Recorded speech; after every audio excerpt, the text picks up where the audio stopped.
Muy buenas tardes. ¿Trajo su Biblia?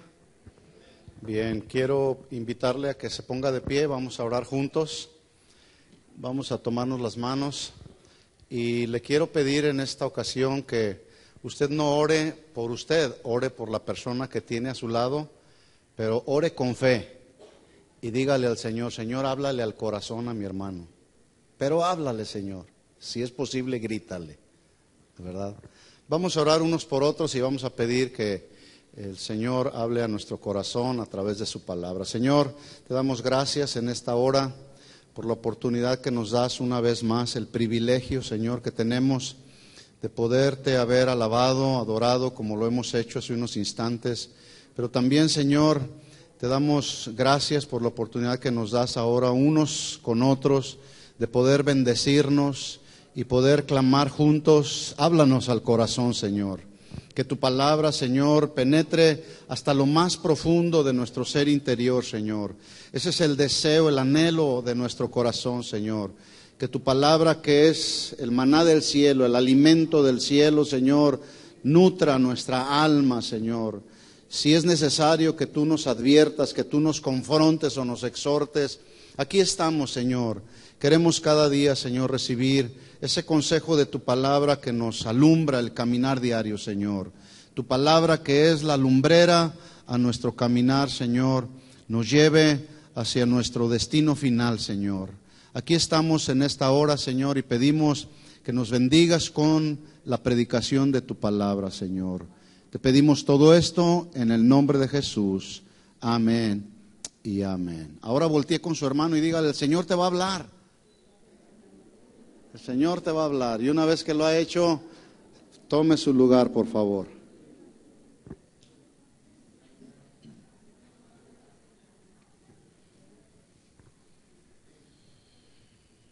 Para los que les gusta anotar, el título del mensaje es Esforzaos a entrar.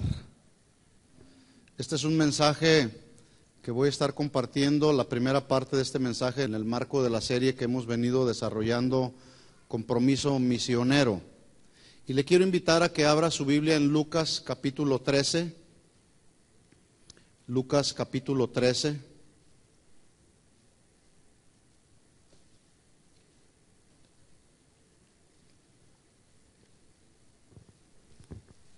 Versículo 22. Dice así la Escritura: pasaba Jesús por ciudades y aldeas, enseñando y encaminándose a Jerusalén. Ponga atención en esto: encaminándose a Jerusalén. Y alguien le dijo: Señor, ¿son pocos los que se salvan? Y él les dijo: esforzaos a entrar por la puerta angosta, porque os digo que muchos procurarán entrar y no podrán. Después que el padre de familia se haya levantado y cerrado la puerta, y estando fuera empecéis a llamar a la puerta diciendo: Señor, Señor, ábrenos. Él respondiendo os dirá: no sé de dónde sois. Entonces comenzaréis a decir: delante de ti hemos comido y bebido y en nuestras plazas enseñaste. Pero os dirá: os digo que no sé de dónde sois.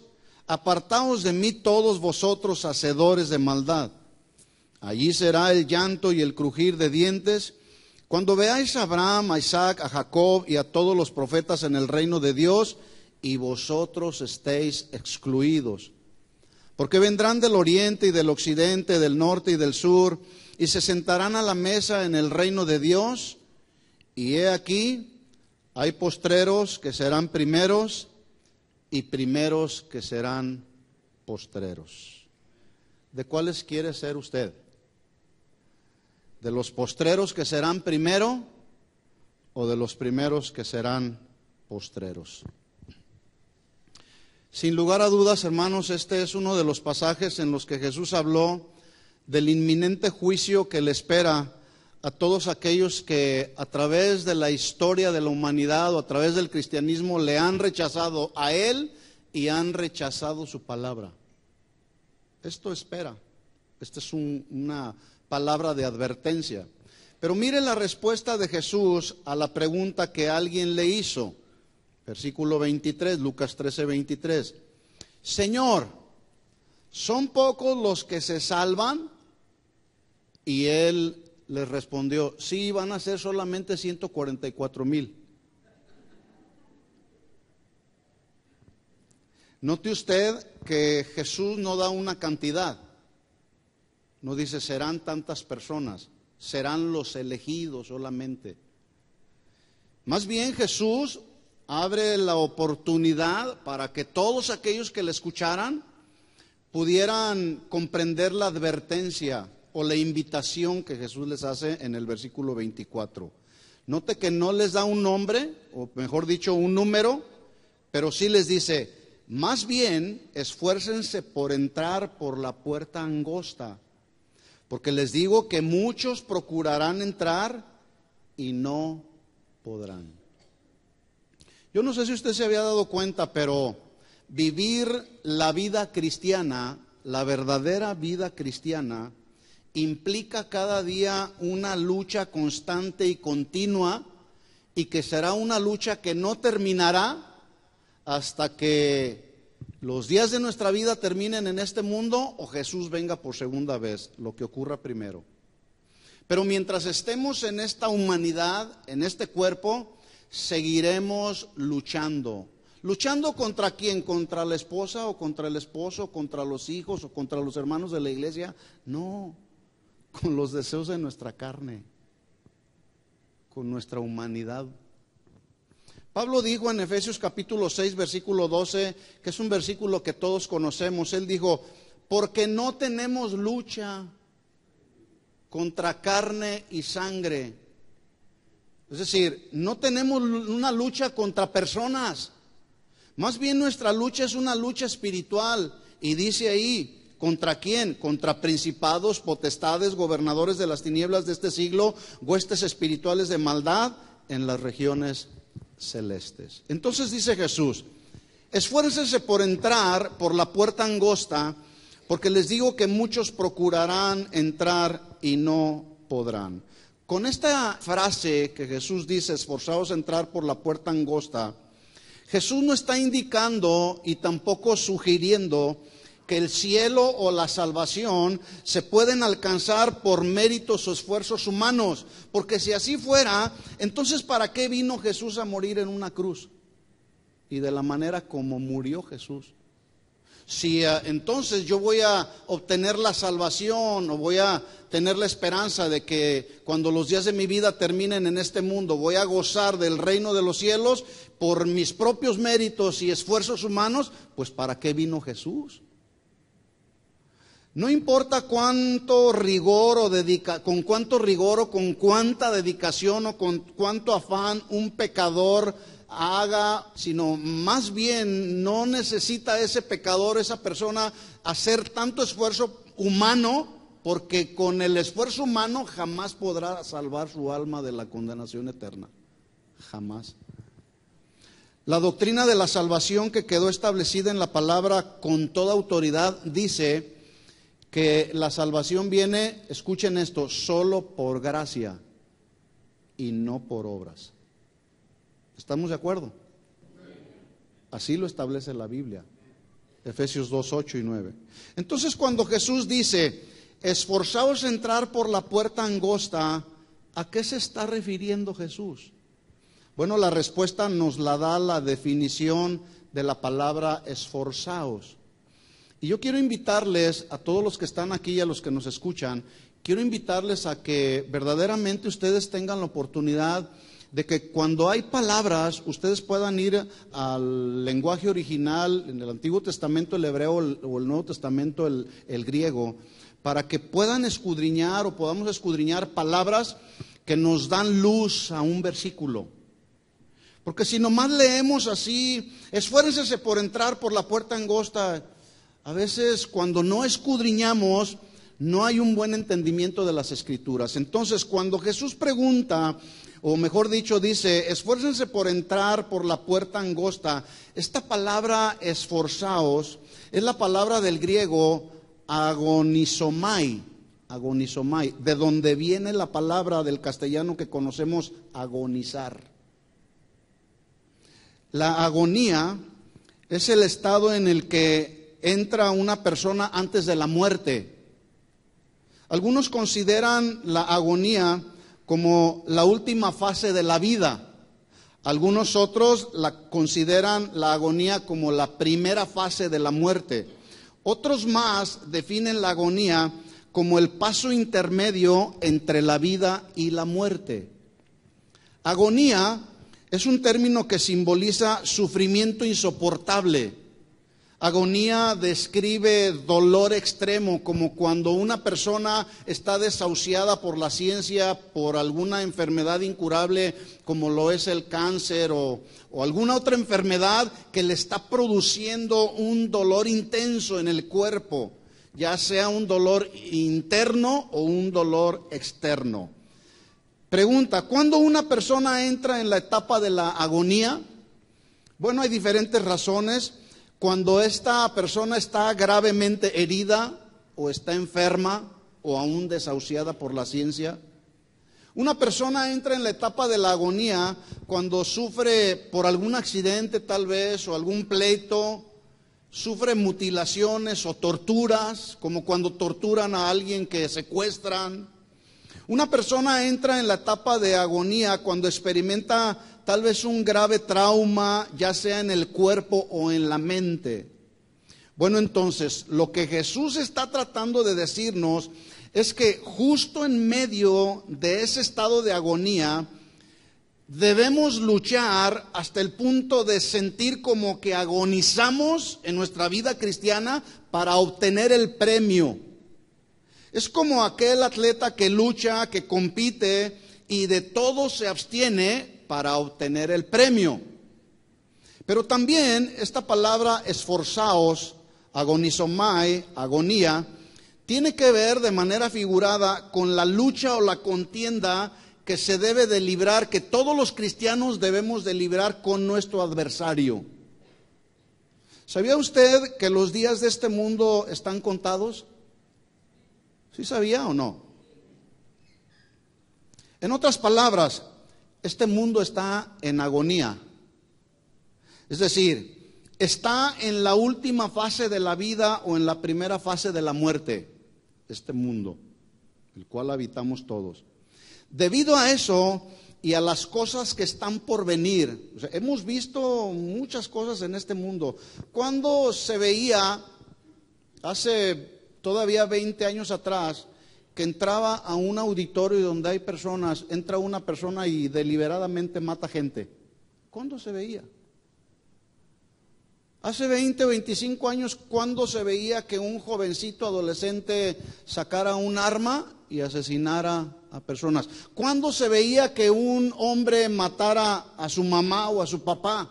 ¿Cuándo se veía eso? ¿Cuándo se veía tanto exceso en el consumo de drogas? ¿Cuándo se veía hace 20 años, hace 25 años? ¿Cuándo se veía tanto exceso de adulterio en la vida de una persona? Hemos visto tantas cosas que están sucediendo en pleno siglo XX, pero escuche esto, vienen muchas cosas peores. Bueno, es ahí donde debemos, los cristianos nacidos de nuevo, mantenernos viviendo una vida que honre y le dé gloria a Dios. Pero escuche esto, no es nada más decir, voy a mantener mi vida dándole honra y gloria a Dios. Hay que luchar. ¿Contra qué vamos a luchar? Contra las tentaciones y contra los deseos de esta carne. ¿Sí o no?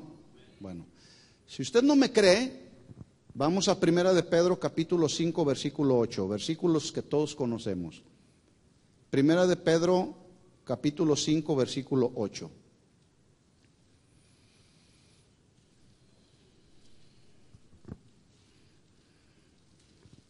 Dice Pedro, sed sobrios. Hermanos, para vivir la vida cristiana se requiere sobriedad. Una persona que no está sobria no puede actuar funcionando plenamente con sus 5 sentidos. No piensa bien, no escucha bien, no escucha razones. ¿Por qué? Porque lo contrario a la sobriedad es la ebriedad. Y una persona ebria no sabe conducirse adecuadamente. Para vivir la vida cristiana, mis hermanos, se requiere sobriedad. ¿Sí? Por eso Pedro decía, sean sobrios, manténganse sobrios, y luego añade otra palabra que dice, y velad, que tiene que ver con una actitud vigilante. ¿Sí? Una actitud vigilante ante las cosas que este mundo está ofreciendo, ante todas las tentaciones, todos los deleites de este mundo que este mundo está ofreciendo. Ante eso necesitamos usted y yo, como verdaderos hijos de Dios, mantenernos sobrios y en una actitud vigilante. Y luego dice la razón y el propósito. ¿Por qué? Porque vuestro adversario, el diablo, como león rugiente, anda alrededor buscando a quien devorar. Anda a tu alrededor, anda alrededor de tu familia, anda alrededor de la iglesia, anda alrededor de toda la gente buscando ¿qué? A quién devorar, a quién desviar del camino.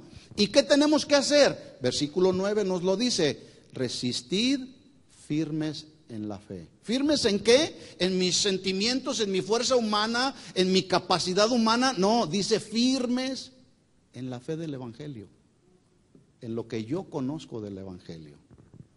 Más adelante en su segunda carta el apóstol Pedro, en el capítulo 3 y versículo 10, mire lo que dijo Pedro. Segunda de Pedro 3:10. Dice Pedro, habla de una gran realidad que está por venir, una realidad futura. Dice Pedro, segunda de Pedro 3:10, el día del Señor vendrá. ¿Cuántos saben que el día del Señor vendrá? Le guste a quien le guste, desee quien lo desee, el día del Señor vendrá. ¿Cómo vendrá? Dice que vendrá como ladrón en la noche. Oiga, cuando un ladrón quiere entrar a robar a una casa, no avisa. No dice, oye, a las 12 de la noche voy a ir a tocar tu puerta porque te voy a robar. No. Llega cuando menos esperamos y se lleva todo, todas las cosas materiales y de valor que tenemos. Bueno, de esa manera dice que el Señor vendrá, pero se llevará su iglesia. ¿Sí? ¿Cómo va a venir? Como cuando un ladrón entra a una casa a robar sin avisar. Por eso tenemos que prepararnos, por eso tenemos que estar listos, por eso tenemos que esforzarnos por entrar por esa puerta angosta. Ahorita lo vamos a ver. Dice, el día del Señor vendrá como ladrón en la noche, en el cual los cielos pasarán con gran estruendo, y los elementos ardiendo serán deshechos, y la tierra y las obras que en ella hay serán quemadas. Puesto que todas estas cosas han de suceder, y note usted que lo está estableciendo Pedro como algo que sucederá en un tiempo futuro. No dice, puesto que estas cosas es posible que sucedan. No lo dice así. Estas cosas han de suceder, que serán deshechas. ¿Cómo no debéis vosotros andar en santa y piadosa manera de vivir? ¿Qué significa andar santamente? ¿Qué significa? Significa andar, escuchen esto, en pureza moral, pero también en pureza sexual, sabiendo y entendiendo que hemos sido consagrados para Dios, que estamos consagrados para Dios. Eso es andar santamente. Pureza moral, pureza sexual y saber que hemos sido consagrados, apartados para Dios. Pero también hay otra parte que dice ahí Pedro, en santa y piadosa manera de vivir. ¿Qué significa andar piadosamente? Significa andar siempre, en todo momento, cada día, los 365 días del año, andar en pos de buscar siempre hacer la voluntad de Dios. No mi voluntad, pero la voluntad de Dios. Eso significa andar santamente y piadosamente, puesto que todas estas cosas han de ser deshechas. Dice Pedro, todas estas cosas han de ser deshechas, ¿cómo no debemos andar en pureza moral, sexual y consagrados a Dios y siempre en pos de buscar hacer su voluntad? ¿Será difícil ser cristiano? Pregunto, ¿será difícil ser cristiano? Algunos dicen sí, otros no. Hay una lucha, lo cierto es que hay una lucha que todos debemos mantener, y es una lucha contra nuestra carne. Ahora, ¿sabía usted que todos tenemos 3 adversarios en común? 3 adversarios en común. ¿Alguien ya los descubrió? ¿Sí? A ver, uno. Yo mismo, tú mismo. ¿Quién más? 2. El diablo es nuestro adversario, es el engañador, el padre de mentira. Y tercer lugar, este mundo es nuestro adversario. Contra este mundo y las corrientes de este mundo es que debemos establecer una lucha. Bueno, pues en ese sentido es en el que Jesús nos dice, esforzaos, parafraseo las palabras de Jesús, hasta el punto donde puedas sentir como que estás en la etapa de agonía, y dice el Señor, no desmayes porque mi redención total y completa está cerca. Y tiene que ver esa redención total, nosotros que estamos aquí en la tierra, tiene que ver con el precio que tenemos que pagar por el hecho de haber sido hechos hijos de Dios. ¿Cuántos son hijos de Dios? Bueno, hay una lucha que de usted y yo como hijos de Dios debemos establecer, porque escuche esto, el mundo no nos quiere, el mundo nos aborrece. De hecho, Jesús dijo, si a mí me aborrecieron, ¿qué les hace suponer a ustedes que el mundo no los aborrecerá a ustedes? Y por cierto, hablando de nuestra futura redención, mire las palabras de Jesús en Lucas 21:28.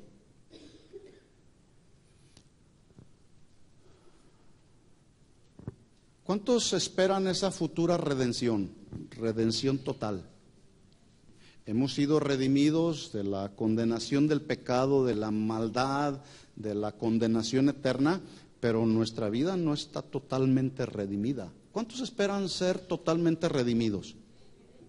Bueno, dice el Señor, Lucas 21:28, cuando estas cosas comiencen a suceder. Este es un pasaje paralelo a Mateo capítulo 24, cuando Mateo escribe acerca de las señales que todos veríamos antes de la segunda venida de Jesús. Lucas lo dice así, cuando estas cosas comiencen a suceder. Pregunta, ¿cuáles cosas? ¿Cuáles cosas? Guerras, rumores de guerras, hambre en todo el mundo, pestes, falsos cristos que hacen señales, milagros engañosos, el amor de muchos enfriándose, algunos otros apostatando de la fe. Dice entonces Lucas, y hablando Jesús en el Evangelio de Lucas, cuando estas cosas comiencen a suceder, erguíos y levantad vuestra cabeza, porque vuestra redención está cerca. Yo quisiera que ya esa redención estuviera cerca, todavía más cerca. Es más, esa redención está más cerca hoy que ayer. ¿Sí? Cuando dice ahí Jesús, cuando estas cosas comiencen a suceder, erguíos y levantad vuestra cabeza, la postura que debemos de tomar los verdaderos hijos de Dios es como la postura que toma un soldado cuando está frente al presidente de la nación. Yo no veo cuando sale el presidente a pasar lista a las Fuerzas Armadas del país o de algún país, yo no veo que los soldados están así, todos, hola.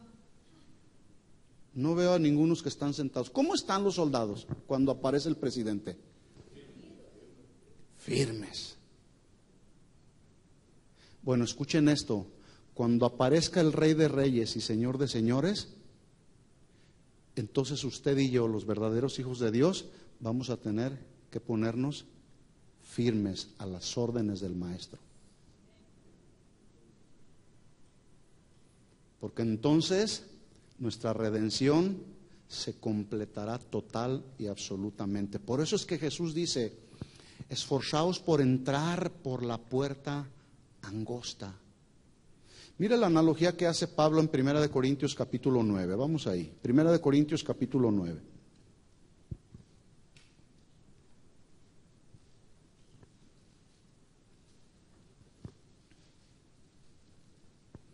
Si la vida cristiana fuera fácil, cualquiera fuera cristiano.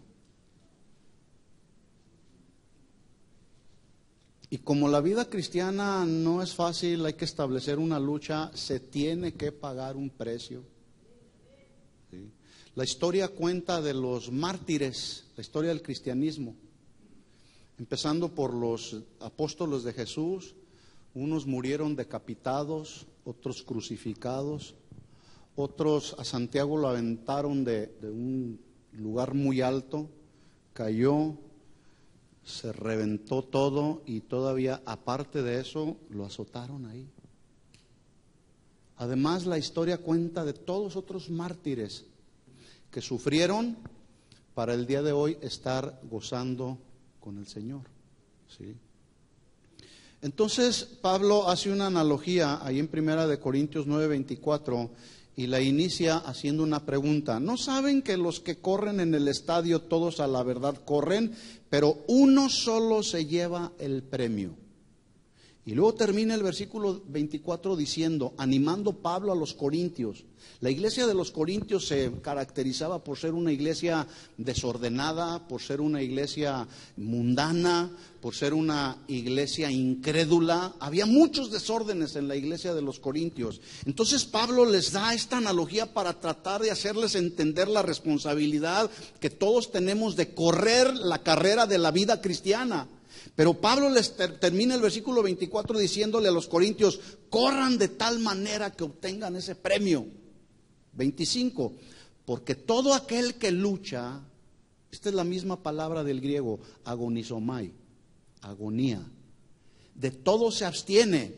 Ellos a la verdad para recibir una corona corruptible, es decir, los corredores en lo natural, el que obtiene el primer premio, aquí está tu corona. Pero esa corona tarde o temprano se les echa a perder.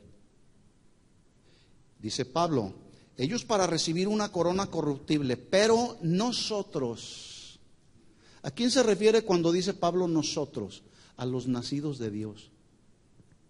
Nosotros, dice, recibiremos una corona incorruptible, no se echará a perder. ¿Quién nos dará esa corona? El Rey de Reyes y Señor de Señores, cuando estemos ahí en el tribunal de Cristo. Pregunta, ¿Pablo era salvo? Sí, Pablo era salvo, pero él estaba corriendo la carrera de la vida cristiana de tal manera que buscaba obtener el premio, buscaba obtener las recompensas que nos serán otorgadas a todos cuando nos encontremos ahí compareciendo ante el tribunal de Jesucristo. Según la segunda carta de capítulo 5, versículo 10 dice, es necesario que todos comparezcamos ante el tribunal de Cristo. Y ahí en el tribunal de Cristo todos recibiremos recompensas que tienen que ver con la respuesta que le daremos al Señor respecto a los dones que Él nos dio y a lo que hicimos con este cuerpo, con esta vida, cuando estábamos aquí en la tierra. ¿Qué hiciste con los dones que te di? ¿Qué hiciste con la vida que te di? ¿La usaste para extender mi reino o para vivir tu vida como te da tu gana? Sigue diciendo Pablo, versículo 26. Así que yo de esta manera corro, no como la aventura, de esta manera peleo, no como quien golpea al aire, sino que golpeo mi cuerpo y lo pongo en servidumbre, no sea que habiendo sido heraldo, predicador, pregonero del evangelio para otros, yo mismo venga a ser eliminado. ¿Qué significa? ¿Que Pablo se golpeaba contra la pared? No, está hablando en un lenguaje figurado, ¿sí? Cuando dice Pablo ahí, pongo mi cuerpo en servidumbre, La traducción del griego es: pongo mi cuerpo esclavizado, subyugado. Es decir, que cuando se le presentaban las tentaciones y Pablo podía tener en su humanidad la tendencia a ceder a esa tentación, inmediatamente subyugaba los deseos de su carne. Eso es lo que tenemos que hacer todos los que nos decimos hijos de Dios, nacidos de nuevo: subyugar nuestra carne. Por eso entonces Jesús dice: esfuércense por entrar por la puerta angosta. ¿Cuántos saben que aunque la puerta sea muy angosta, cuando hay orden, todos los que deseen pueden entrar? Si ahorita hiciéramos un simulacro, se salen todos allá a la calle y decimos: vamos a entrar todos por esta puerta. Y haga de cuenta que al cruzar esta puerta todos salimos allá. Y yo les digo: el primero que llegue a este lugar se le va a entregar un cheque de $1,000,000. ¿Sí? Entonces salen todos. ¿Y sabe lo que puede suceder? Que puedan querer todos entrar al mismo tiempo por la misma puerta. Algunos es posible que se van a aventar, algunos otros se van a jalar de los cabellos y van a decir: no, yo voy primero. Algunos incluso hasta se van a atropellar por querer entrar a obtener el premio de $1,000,000 por una puerta angostita, ¿verdad? Pero déjeme decirle lo siguiente: cuando hay orden para entrar, aunque la puerta sea angosta, todos podremos entrar. ¿Sí me está siguiendo? Bueno, para que eso suceda en la iglesia, dice la Biblia que Dios constituyó diferentes ministerios y dio dones a la iglesia para que la iglesia pudiera entrar en su presencia con orden, no con desorden. Ya me imagino, vamos a pensar un poquito, ya me imagino los millones y millones de ángeles que se acercan a la presencia del Señor a adorar al Señor. Estoy solamente pensando, no dice nada la Biblia de esto, estoy solamente pensando. Pero yo me imagino que junto con los millones y millones de ángeles y todos los cristianos alrededor del mundo que nos juntamos para adorar al Señor, imagínense que todos queremos entrar al mismo tiempo a la presencia del Señor y adorarlos, y empieza todo un desorden, algunos a aventarse, algunos otros a empujarse para un lado, porque quieren estar en la primera fila adorando al Rey de Reyes y Señor de Señores. Va a decir el Señor: ey, alto, esto es todo un desorden, mantengan el orden. ¿Lo haría el Señor, sí o no? ¿Sí o no? Dios es un Dios de orden, mis hermanos. Y nosotros debemos servir a ese Dios de manera ordenada. Dice Efesios capítulo 4, versículo 11. Él mismo constituyó a unos apóstoles, profetas, evangelistas, pastores y maestros. 5 ministerios fundamentales en la iglesia. 5 ministerios importantes en la iglesia. ¿Qué hacen estos 5 ministerios que Dios estableció para la iglesia? Estos 5 ministerios son los encargados de instruir, de capacitar a los santos para que haya orden en la iglesia. Versículo 12 dice: para que todos, o a fin de perfeccionar a los santos para la obra del ministerio, para la edificación del cuerpo de Cristo, hasta que todos lleguemos a la unidad de la fe. ¿Qué significa la unidad de la fe? La unidad de la doctrina. No que todos hagamos lo mismo, sino que todos estemos en la unidad de doctrina, las doctrinas fundamentales que sostienen el cristianismo y que esas no cambian.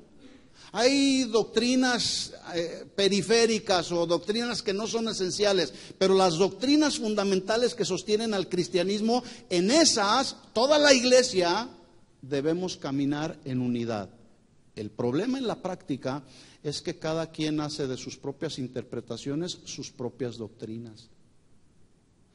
Pero el propósito de Dios para que haya orden en la iglesia, es que todos lleguemos a la unidad de la fe, del conocimiento del Hijo de Dios, a un varón perfecto, que vayamos alcanzando madurez a la medida de la estatura de la plenitud de Cristo. Y mire lo que dice el versículo 14, para que ya no seamos niños fluctuantes, fácilmente manejables, llevados por doquiera de todo viento de doctrina, por estratagema de hombres que para engañar emplean con astucia las artimañas del error.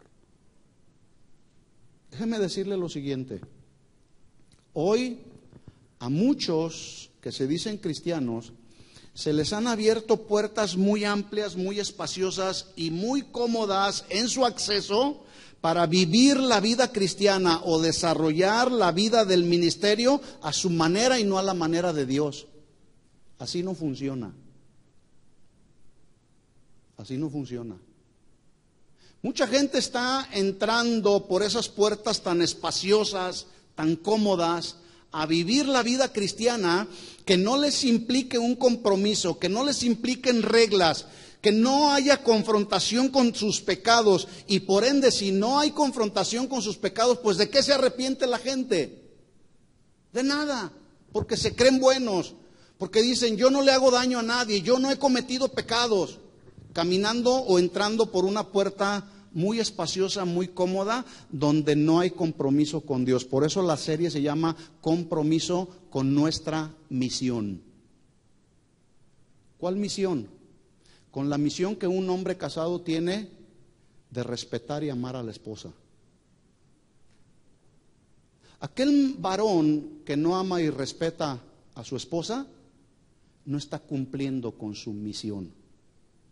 Aquella esposa que no se somete y ama a su esposo no está cumpliendo con la misión.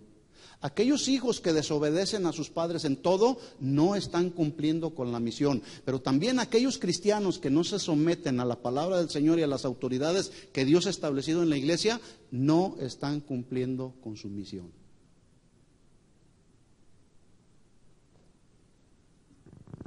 Porque entran por una puerta muy amplia, por decirlo de alguna manera, y están viviendo un cristianismo de mucha comodidad.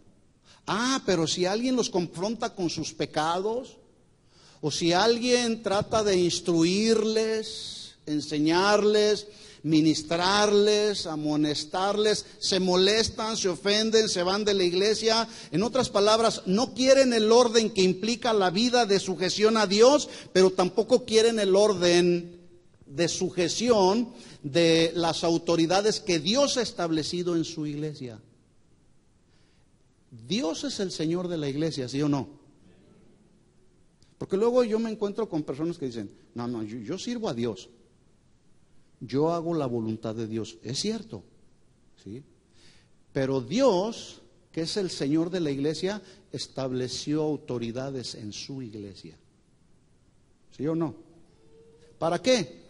Pues para someternos, según los lineamientos de la palabra, al orden de la iglesia del Señor. Bueno, lo que no saben estos que han atravesado una puerta muy espaciosa y muy cómoda, lo que no saben o no quieren darse cuenta es que esa puerta no es la puerta que les llevará a la vida eterna, sino a la perdición. ¿Se acuerda que en el sermón del monte Jesús habló de dos puertas y dos caminos? Un camino angosto, pero un camino amplio también. El camino angosto lleva a la vida eterna, el camino amplio lleva a la perdición. ¿Se acuerda? Sí. Bueno, estos versículos son paralelos a eso. Esfuércense, dice el Señor, por entrar por la puerta angosta. Seguimos leyendo Efesios 4:15. Sino que siguiendo la verdad en amor. ¿Cuál verdad? Mi verdad no, la verdad de Jesús. Siguiendo la verdad en amor, crezcamos en todo en aquel que es la cabeza, esto es Cristo, de quien todo el cuerpo, bien concertado y unido entre sí por todas las coyunturas, escuche, que se ayudan mutuamente. No dice ahí que se pelean mutuamente o compiten mutuamente unos con otros. ¿Sabe por qué hay tantos problemas en las iglesias? ¿Sabe por qué? Porque en lugar de ayudar, se compite. Y no aplicamos el consejo de la Biblia. Todas las coyunturas que se ayudan mutuamente según la actividad propia de cada miembro. Ya lo dije yo la semana pasada. Tenemos que estar conscientes de que somos un cuerpo en Cristo. Uno siendo la mano izquierda, otro la mano derecha, otros el pie derecho, otros el pie izquierdo, unos el ojo, otros la oreja, todos funcionando en el lugar donde Dios nos ha establecido. Bueno, cuando hay orden, escuchen esto, mis hermanos, cuando hay orden en la vida espiritual de un creyente, por más angosta que sea la puerta, podrá entrar a disfrutar de la presencia de Dios. No sé si me entendió. ¿Cuándo no hay orden en la vida de una persona? Cuando hay amargura, resentimiento, celos, contiendas. El corazón está enfermo. Pero cuando hay orden en nuestra vida cristiana, por más angosta que sea la puerta, podremos entrar a disfrutar de la presencia del Señor, humillarnos ahí en todo nuestro ser, espíritu, alma y cuerpo, y decirle: Señor, mi vida es tuya, mi vida te pertenece, como cantábamos hace un momento. No, pero algunos dicen: no, yo mejor me voy por la puerta amplia, por el camino de la vida cristiana cómoda, que no me implique compromisos.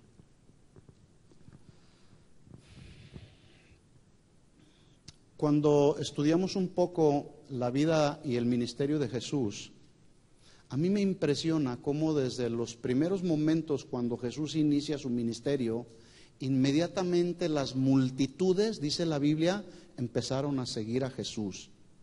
Y vamos a hacer un recorrido rápido acerca del ministerio de Jesús para darnos cuenta que había multitudes que seguían a Jesús con múltiples y variadas intenciones y motivaciones del corazón. Por ejemplo, algunos seguían a Jesús porque necesitaban un milagro físico y andaban ahí atrás de Jesús buscando ese milagro físico. Pero una vez que obtenían su milagro físico, se iban y dejaban de seguir al maestro. Algunos otros seguían al maestro porque requerían o necesitaban quizá un milagro financiero. Algunos otros seguían a Jesús porque tal vez eran solamente buenos simpatizantes. Me cae bien ese Jesús, voy a seguirlo, a ver a dónde va. Algunos otros seguían a Jesús entre toda esa multitud porque sabían que andando con Jesús no les faltaría el alimento físico para su cuerpo. Es más, en alguna ocasión el Señor Jesús los reprende a toda esa multitud y les dice a muchos de ellos, les dice: ¿ustedes me siguen? Nada más porque ayer les di de comer. Otra versión dice: ¿ustedes me siguen?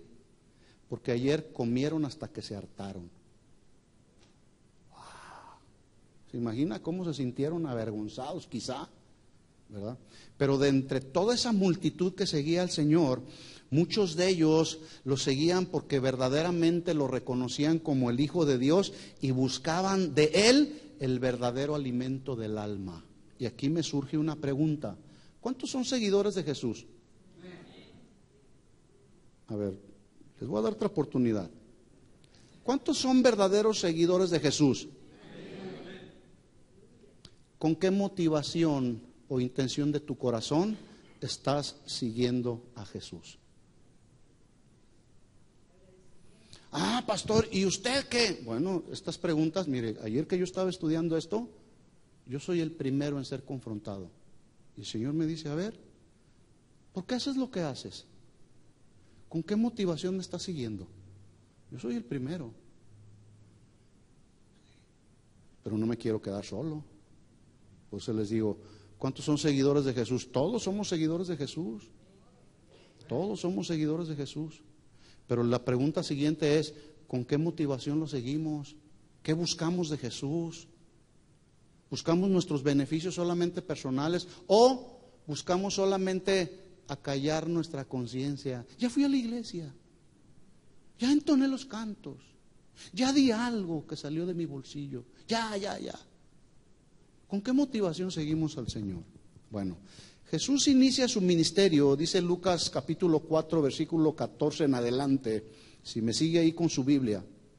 Lucas 4, 14, dice que Jesús inicia su ministerio y lo inicia en el poder del Espíritu Santo en Galilea, y lo hace citando la palabra profética que cientos de años atrás Isaías había hablado al pueblo de Israel en el capítulo 61, cuando dice Lucas 4:18, hablando de Jesús, profetizando de Jesús, dice: el Espíritu del Señor está sobre mí. Escuche, Jesús está hablando a esa multitud, está iniciando su ministerio, y Jesús inicia su ministerio hablando esta palabra profética, diciendo: el Espíritu del Señor está sobre mí, por cuanto me ha ungido para dar buenas nuevas a los pobres, me ha enviado a sanar a los de quebrantado corazón, a pregonar libertad a los cautivos y vista a los ciegos, a poner en libertad a los oprimidos y a predicar el año agradable del Señor. Acto seguido, dice Jesús, enrolla el libro, lo da al ministro, va y se sienta. Los ojos de todos en la sinagoga estaban fijos en él, así como usted ahorita me está mirando.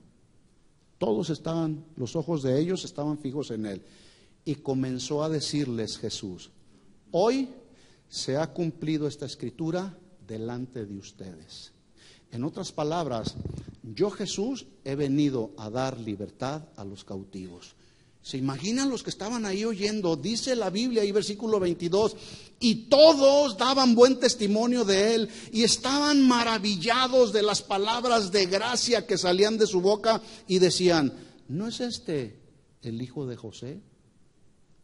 Vamos hasta el versículo 31. Descendió Jesús a Capernaum, ciudad de Galilea, y les enseñaba en los días de reposo. Acuérdese, estamos haciendo un recorrido en los inicios del ministerio, porque leímos en Lucas capítulo 13, versículo 22, que Jesús se encaminaba hacia Jerusalén. Ahorita vamos a ver a qué se encaminaba Jerusalén. Entonces dice el versículo 32, y se admiraban de su doctrina, porque su palabra era con autoridad.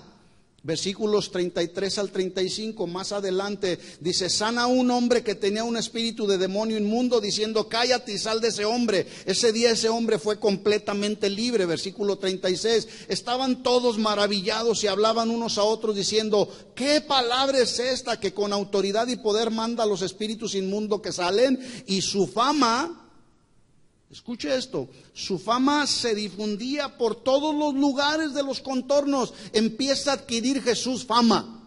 Por eso lo seguían las multitudes, porque Jesús era famoso. Más adelante dice ahí, en el mismo capítulo 4, que sana a la suegra de Pedro. Más adelante muchos otros son sanados al ponerse el sol. También salían demonios de muchos otros que seguían diariamente a Jesús. Pero en el capítulo 5, versículo 1, dice así: aconteció que estando Jesús junto al lago de Genezaret, escuche cómo dice, el gentío se agolpaba. No da un número. Cuando hablamos de gentío podemos imaginarnos una muchedumbre de gente. El gentío se agolpaba sobre él. ¿Para qué? Para oír la palabra de Dios. Escuche, muchos sí, tenían el deseo de oír la palabra, pero por aquí les entraba y por acá les salía. Pero muchos verdaderamente anhelaban escuchar la palabra de Jesús. En el capítulo 8 dice versículo 4, juntándose gran multitud y los que de cada ciudad venían a él. O sea, no era solamente la gente que iba siguiendo a Jesús cada día. De otras ciudades yo me imagino que decían: ¿dónde andará el maestro? ¿Dónde andará el predicador? ¿Dónde andará Jesús de Nazaret? No, pues ahora anda en Galilea. No, pues ahora anda del otro lado del Jordán. Iban de otras regiones y venían a donde estaba Jesús. Y ahí en el capítulo 8, versículo 4, Jesús los confronta enseñándoles una gran verdad espiritual a través de la parábola del sembrador, donde les dice: hay 4 terrenos y 4 corazones diferentes, donde la semilla de la palabra del Señor será depositada.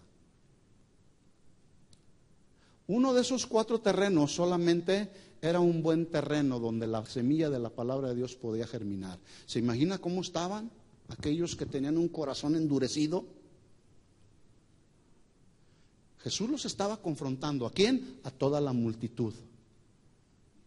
Más adelante, en el capítulo 8, dice la Biblia que al ir camino a la casa de Jairo, un principal de la sinagoga, una mujer que padecía de flujo de sangre desde hacía 12 años, dice la Biblia que solamente toca el borde del manto de Jesús y al instante se detuvo el flujo de sangre. ¿Se imagina esta mujer? 12 años, día y noche, 365 días del año, con un flujo de sangre que la atormentaba. Había gastado todo. Había ido con los mejores especialistas de aquel tiempo y el flujo de sangre no paraba. Pero dice la Biblia ahí que esta mujer no seguía a Jesús solamente porque esperaba recibir un milagro físico. Dice la Biblia que esta mujer tuvo fe para creer que solamente Jesús podía sanarle, porque más adelante Jesús le dice: hija, tu fe te ha salvado. Bueno, está ahí la escena. Esta mujer se abre camino en medio de la multitud de gente, toca el borde del manto de Jesús y en ese momento dice que la mujer para de su azote y entonces Jesús pregunta: ¿quién me ha tocado? Y entonces Pedro y los que con él estaban le dicen: maestro, la multitud te aprieta y te oprime. Y dices: ¿quién me ha tocado? Yo quiero que usted note que todavía aquí en el capítulo 8, el versículo 45, las multitudes siguen a Jesús. Como muchas multitudes hoy en todas las iglesias pretenden estar siguiendo a Jesús, ¿sí? Y así sucesivamente podemos encontrar en todos los evangelios cómo las multitudes seguían a Jesús. Pero llegamos al capítulo 13 de Lucas y vemos a Jesús, que Jesús sigue con el compromiso en su misión, en la misión que le fue encomendada. Sigue trabajando en esa misión. Lucas capítulo 13, versículo 22. Pasaba Jesús por ciudades y aldeas enseñando, y dice ahí, encaminándose a Jerusalén. Jesús ya venía visitando una ciudad y otra, porque se encaminaba a Jerusalén. Esta expresión, encaminándose a Jerusalén, es una expresión que nos habla de que sería Jerusalén el destino final de Jesús en esta tierra. Su destino final, ahí en Jerusalén, tenía como propósito morir en una cruz y de esa manera salvar a toda la humanidad del pecado y de la condenación eterna del infierno. Y Jesús cumplió cabal y fielmente con el compromiso y la misión que le fue encomendada por el Padre. Estando Jesús ahí en la cruz, crucificado, dice la Biblia, cuando termina todo, dice: consumado es. La tarea se terminó, está terminada. Bueno, entendiendo todo esto, todo este contexto que acabo de mencionarles, de repente ahí en el versículo 23 hay alguien que se acerca y le pregunta: Señor, ¿son pocos los que se salvan? ¿Por qué no dijo: Señor, la multitud, todos estos que te están siguiendo se van a salvar? ¿Por qué dijo: son pocos los que se salvan? Dicen algunos comentaristas que esta pregunta pudo haber sido hecha debido a que las grandes multitudes que antes seguían a Cristo se había reducido considerablemente a un número mínimo de seguidores fieles. Ya para este punto, aquellas multitudes ya se habían reducido. Esto nos lo confirma el Evangelio de Juan, cuando Jesús habla de forma figurada acerca de él mismo como el pan de vida. Vamos a Juan capítulo 6, versículo 47 para confirmar cómo las multitudes que seguían a Jesús, el gentío y todos aquellos que se agolpaban ahí con Jesús, se fue reduciendo cada vez más y más. Juan capítulo 6, versículo 47.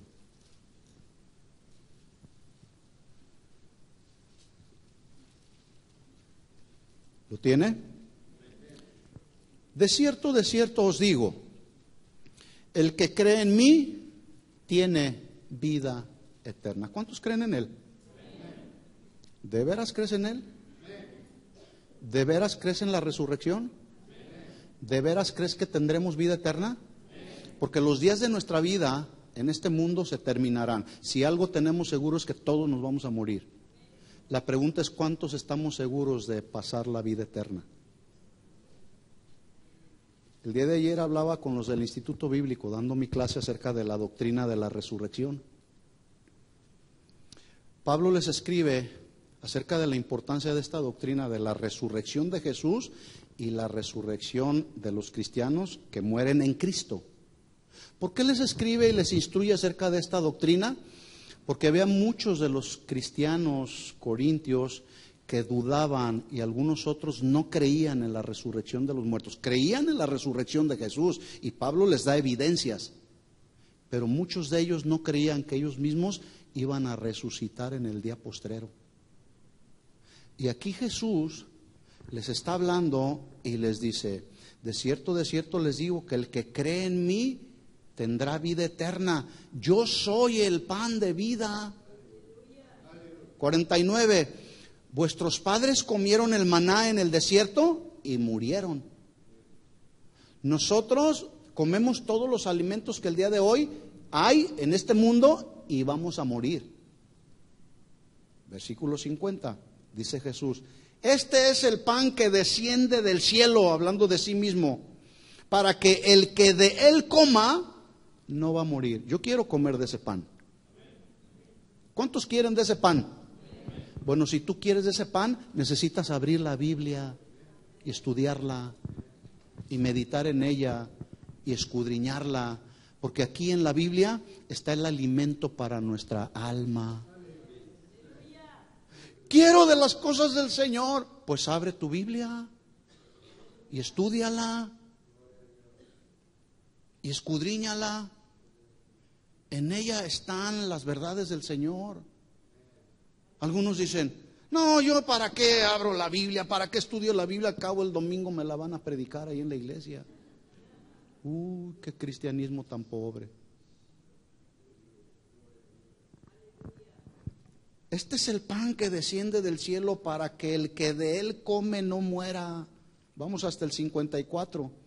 El que come mi carne y bebe mi sangre tiene vida eterna y yo lo resucitaré en el día postrero. Pregunta: ¿está hablando Jesús de manera literal? No. En los tiempos de Jesús era muy usual hablar un lenguaje figurado. Era muy usual, todos lo entendían. ¿Sí?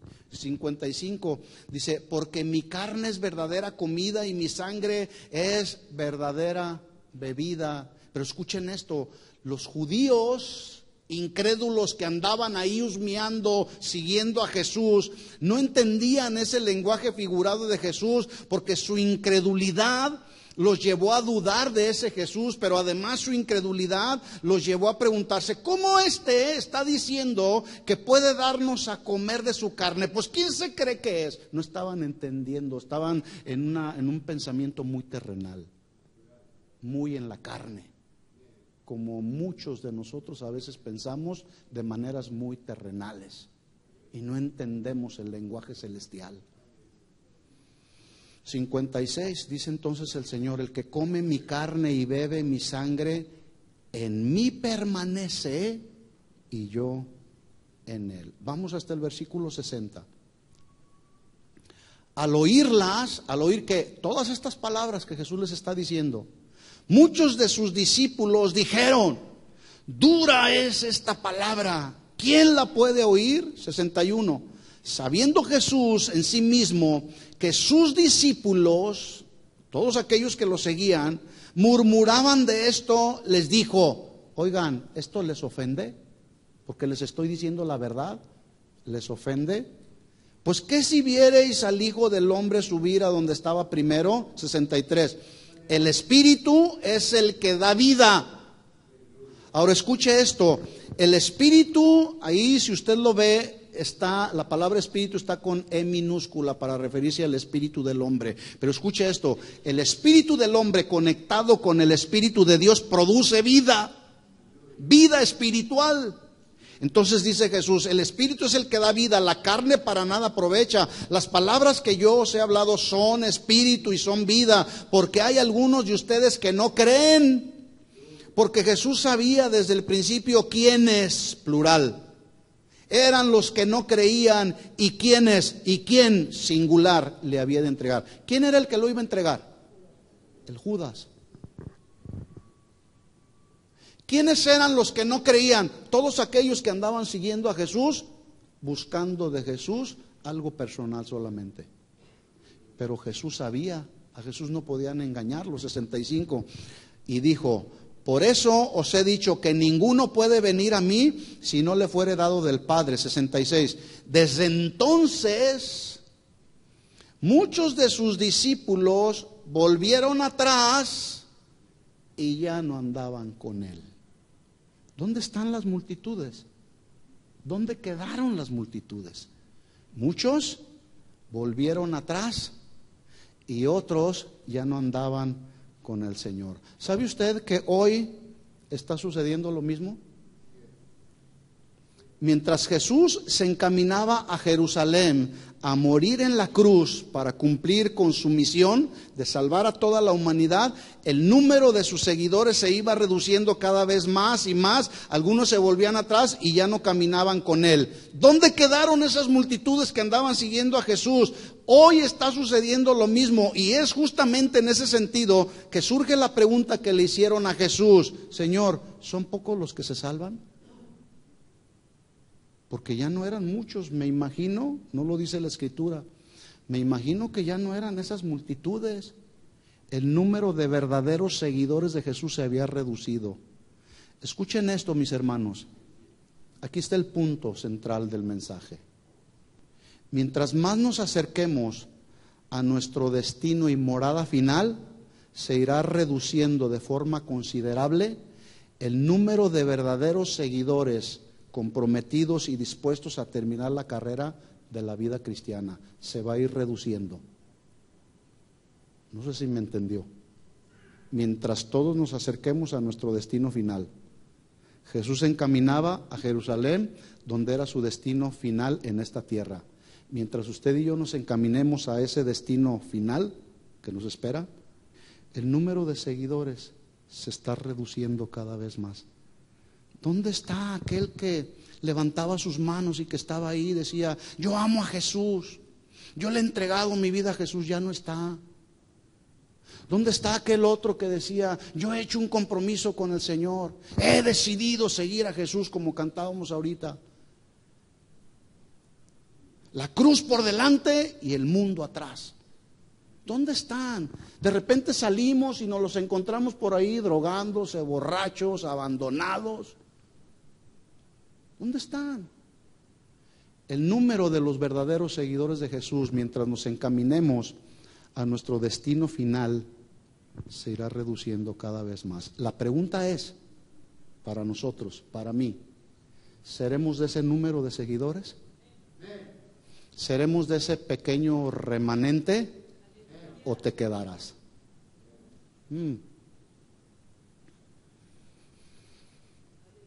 Sí es cierto, hoy vemos grandes multitudes que se reúnen en estadios, en coliseos, vemos mega iglesias, pero en la medida que nos acerquemos al fin de los tiempos, vuelvo a repetir esto, el número de verdaderos seguidores de Jesús se irá reduciendo cada vez más, razón por la cual Jesús vuelve a tener razón cuando dice, esfuércense por entrar por la puerta angosta, porque les digo que muchos en aquel tiempo procurarán entrar, y dice ahí la triste realidad, ya no van a poder.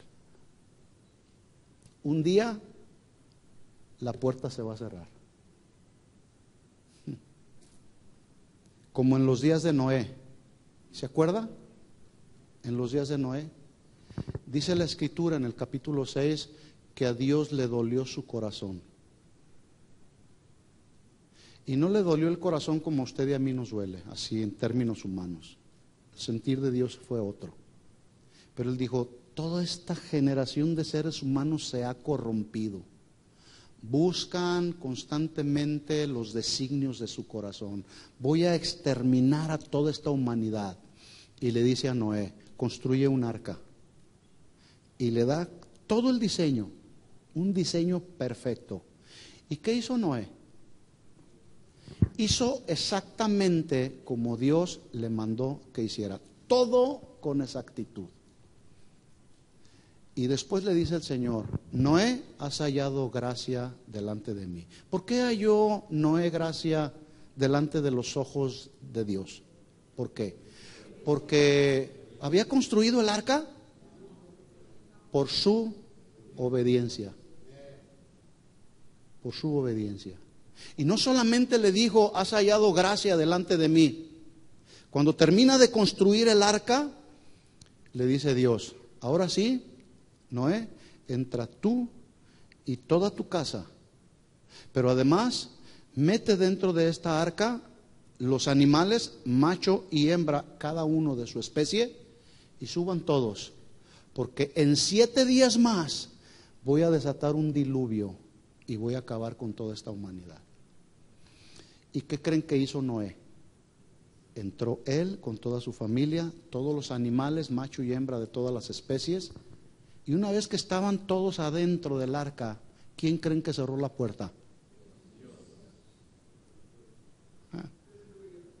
Un día, mis hermanos, el Señor cerrará la puerta del arca y no habrá nadie que la pueda abrir.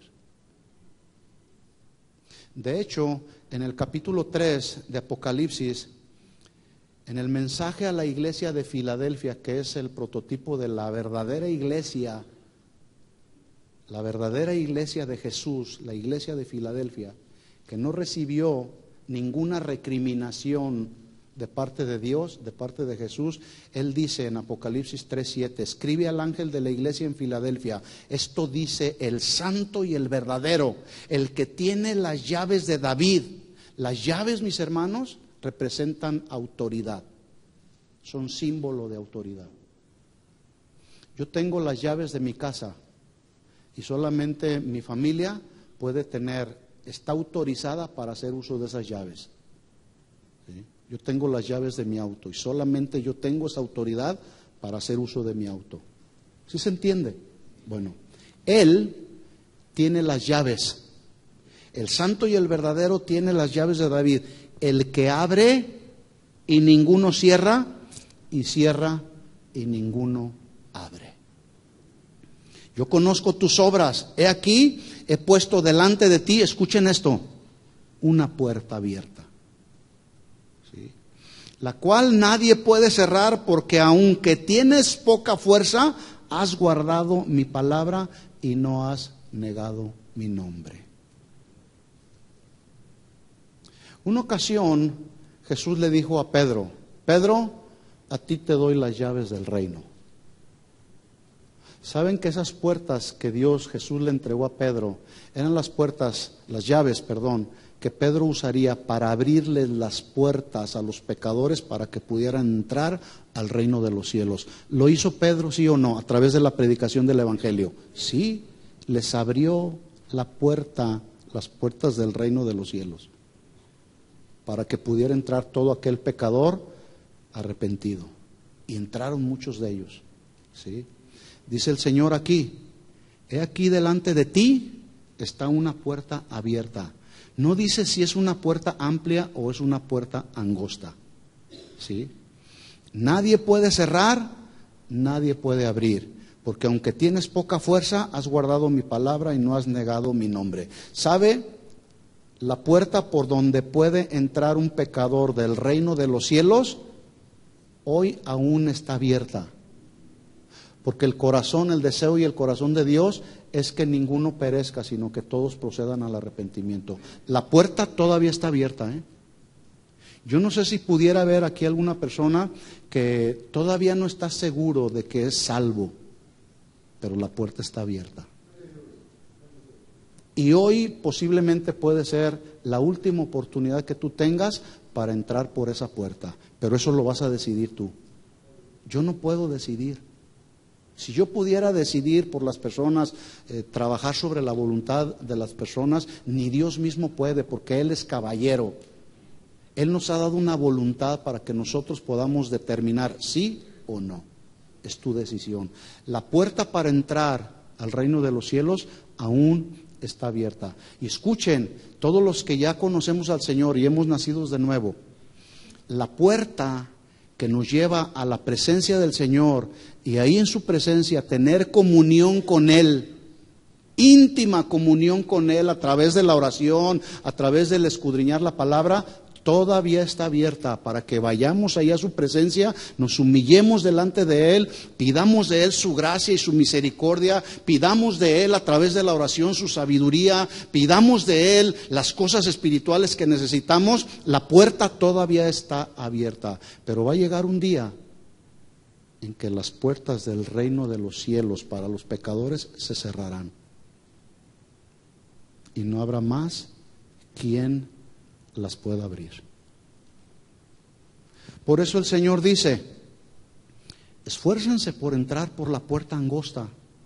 Si hay orden, entraremos. Si hay desorden en nuestra vida, entiéndase, pecados, por más esfuerzos que hagas, no vas a poder cruzar esa puerta si antes no te arrepientes, si antes no nos arrepentimos. Termino con estos versículos, Lucas 13:25.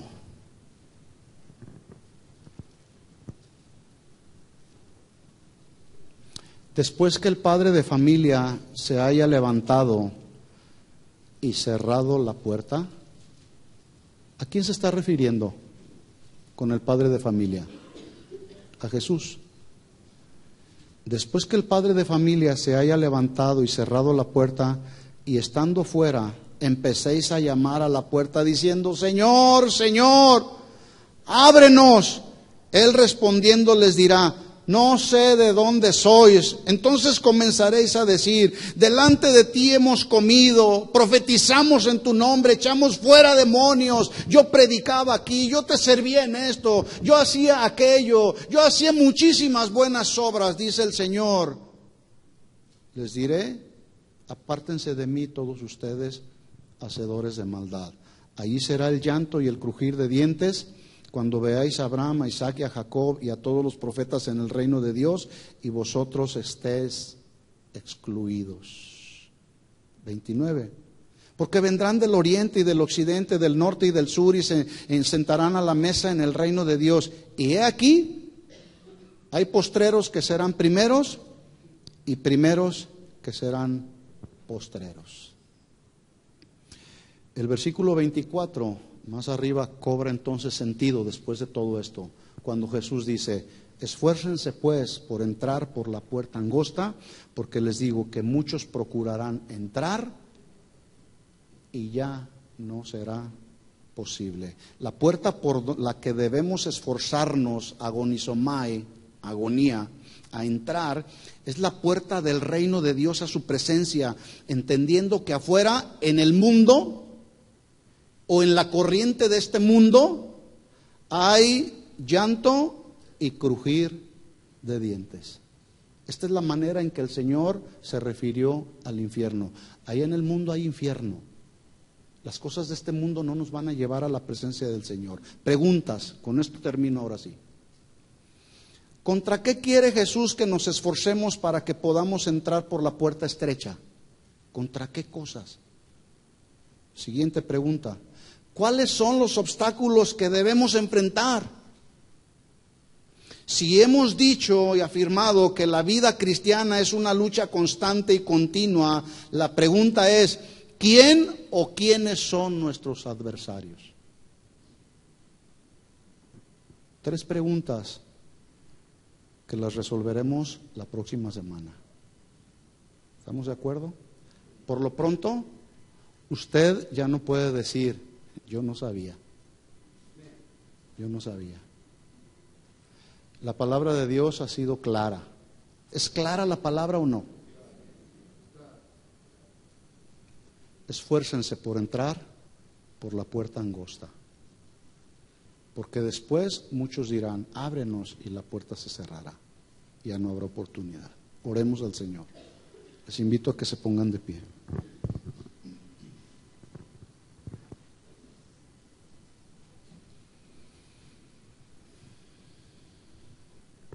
La conclusión de este mensaje cada uno la vamos a hacer de manera personal.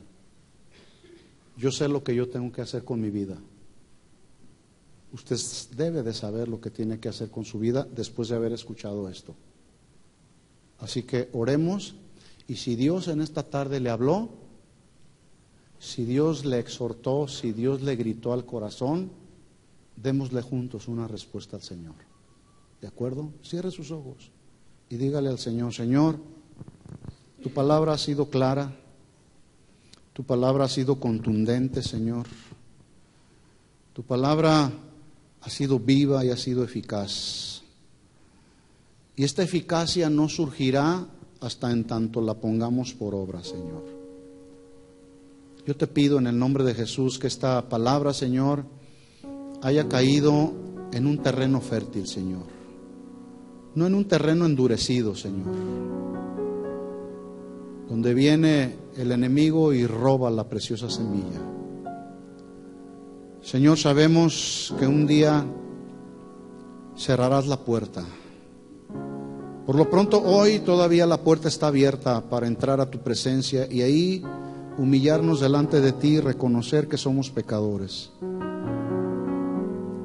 Hoy la puerta está abierta para todo aquel pecador que se arrepiente y quiere entrar al reino de Dios. Si tú eres esta persona, dile al Señor en tus propias palabras: yo quiero que tú seas el Señor de mi vida, Jesús. Sé que la puerta está abierta y te pido que me perdones de todos mis pecados. Reconozco que soy un pecador, pero también reconozco que tú eres el Hijo de Dios y que viniste a este mundo para redimirme de la maldición del pecado y de la condenación eterna. Quiero creer en ti y tener vida eterna, Señor. Porque tú eres el santo y el verdadero, el que tienes las llaves de David, el que abre y ninguno cierra, y cierra y ninguno abre. Y hoy podemos entender y estar seguros que la puerta sigue abierta, Señor. Permítenos entrar cada día a tu presencia y ahí, Señor, humillarnos. Y ahí poder decirte: Señor, sin ti no podemos. Perdónanos de nuestros pecados. Perdona, Señor, todas aquellas ofensas que hemos hecho contigo, Señor, hacia contigo.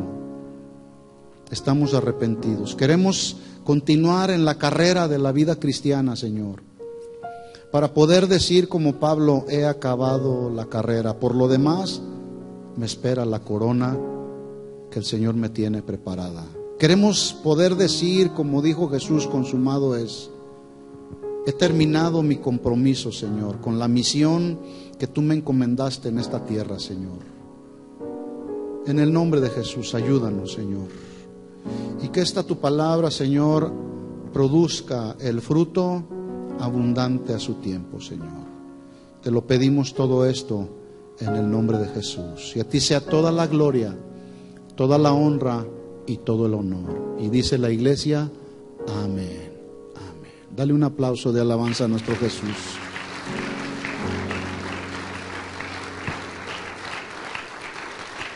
Gracias, Señor Jesús. Gracias, Señor.